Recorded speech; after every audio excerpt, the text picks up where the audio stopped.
Nous allons aborder maintenant les techniques dites de classification hiérarchique. Ces techniques appartiennent au groupe plus général des méthodes d'analyse en cluster. En français, on dit aussi partitionnement de données. Ces méthodes ont pour vocation de déterminer de façon plus ou moins automatique des groupes homogènes de sujets ou des groupes de variables plus fortement corrélés les unes avec les autres.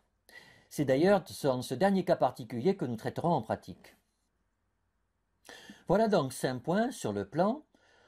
On voit à peu près automatiquement qu'ils sont répartis en deux paquets, un de 3 éléments, un de 2 éléments, mais ce n'est pas comme ça que nous allons procéder. Dans un premier temps, nous allons constater que les points 2 et 3 sont les plus proches et nous allons les regrouper. Ensuite, nous allons voir que ce sont les points 4 et 5 qui sont les plus proches et nous les regroupons à leur tour. Enfin, dans un troisième temps, nous constaterons que 1, le point isolé, est proche du regroupement de 2 et de 3 et nous aurons ainsi deux paquets, un avec 2, 3 et puis le paquet 4, 5. L'idée est ensuite de représenter ce processus à l'aide d'un arbre. Les points 2 et 3 sont regroupés dans un premier temps, ils sont regroupés à une hauteur qui correspond à la distance qui était la leur sur le plan sur lequel ils étaient représentés. Ensuite, ce sont les points 4 et 5 qui sont regroupés, puis le point 1 est associé au regroupement de 2 et 3, et etc. De la sorte, nous avons un partitionnement hiérarchique possible de notre ensemble de données. Là, par exemple, en coupant à cette altitude, nous avons deux paquets, un paquet de 3 éléments, un paquet de 2 éléments, alors qu'en coupant plus bas, nous avons trois paquets, les points 2, 3, le point 1 et les points 4, 5. Alors, voyons cela maintenant un peu plus en détail. Les points 2 et les points 3 sont les plus proches de toutes les paires de points. Donc nous commençons par les rapprocher. Nous les rassemblons sur le dessin à une hauteur D1 qui correspond précisément à leur distance.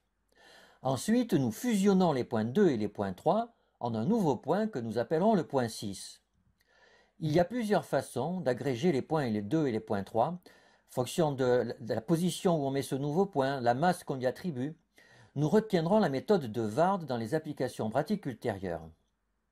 Dans un second temps, ce sont les points 4 et 5 qui sont les plus proches. Nous les regroupons à une hauteur qui correspond à leur distance des deux.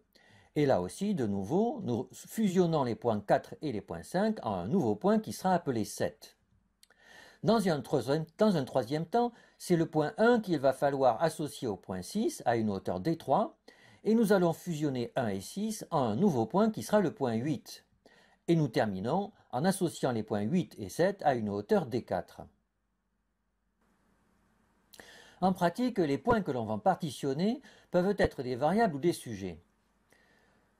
Quand ce sont des variables, les coordonnées des points correspondent aux mesures réalisées chez les individus. Par exemple, si on a 3 variables pour 100 sujets, on aura 3 points dans un espace à 100 dimensions.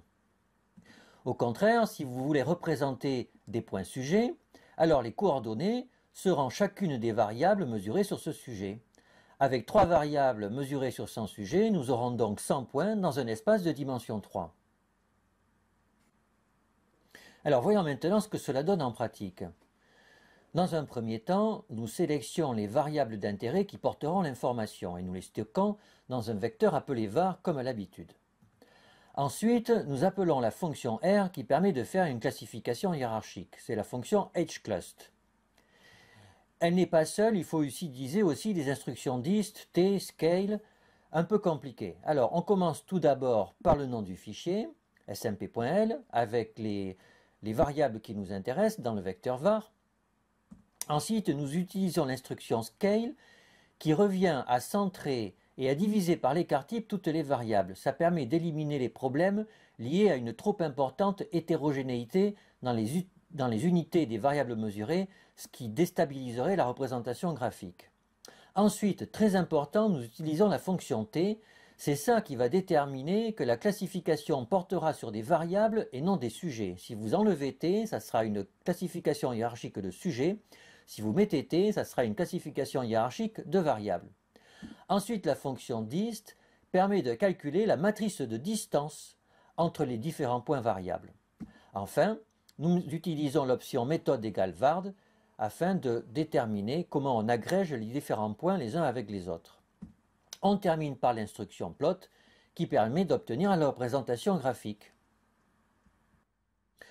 Nous obtenons bien un arbre classant regroupant nos différentes variables, avec à droite un paquet de 6 variables cliniques, au sein desquelles plus particulièrement 2 variables de tempérament, recherche de sensation et dépendance à la récompense, puis 4 autres variables, parmi lesquelles, regroupées de façon plus forte, les 2 variables cliniques score de dépression et score de gravité.